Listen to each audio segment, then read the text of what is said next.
So binalikan po natin itong site ng ng napabalitang pagpapasabog ng manhole ng Globe. And ito na po ay binalikan natin and we are still awaiting yung resulta po ng initial investigation po ng ating kapulisan at ang authorities, no. Ito po talaga ang second look natin, although naipakita na po natin yung initial na na nangyari dito. We want to find out at may mga kasama tayo na nag-usyoso rito. Ang exact location, ulitin po natin, this is malapit po sa functional hall ng bayan ng Ballesteros. Ayan po, makikita nyo along the shoreline. At ang katanungan ng mga kababayan natin ay ano kaya ang nagiging impact nito, pangyayaring ito, no? At ano ang dahilan bakit pinasabog ito ng unidentified pa up to as of fresh time. So we will be trying to give you updates and details of this pangyayari direct where the action is. This is now the second day, no? At ito po, nandito tayo ngayon sa mismong site na kung saan po tinututukan natin sa pamamagitan ng ating camera ang dalawang manholes owned and operated of course by Globe Network. At napag-alaman po natin na affected ngayon ang connectivity lalong-lalo kasla casing na lang. Oo.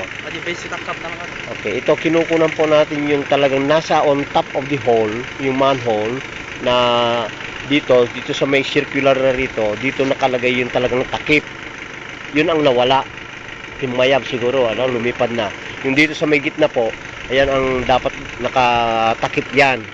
And this is yung nakapatong doon sa mismong hole, manhole, no? And may nagseserve dyan na parang takip.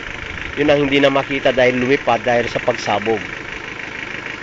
So most likely po may they have enough time to do it, no?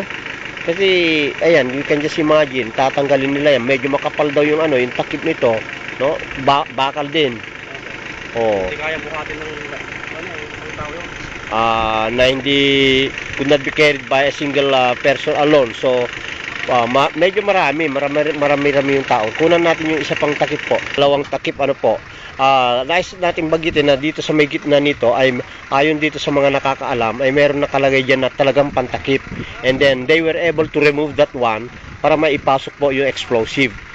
At yung takip na yun na binabanggit natin ay as of this moment ay hindi na makita dahil lumipad dahil sa impact at lakas ng sa pagsabog ng explosive na ipinasok sa loob ng butas na ating kukunan. Ayan po, ito yung butas, dalawang butas yan, one hole and then the other one dun.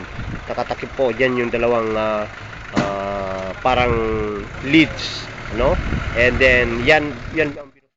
And this is another live update via daloncam.com Ballesteros. Mga takip.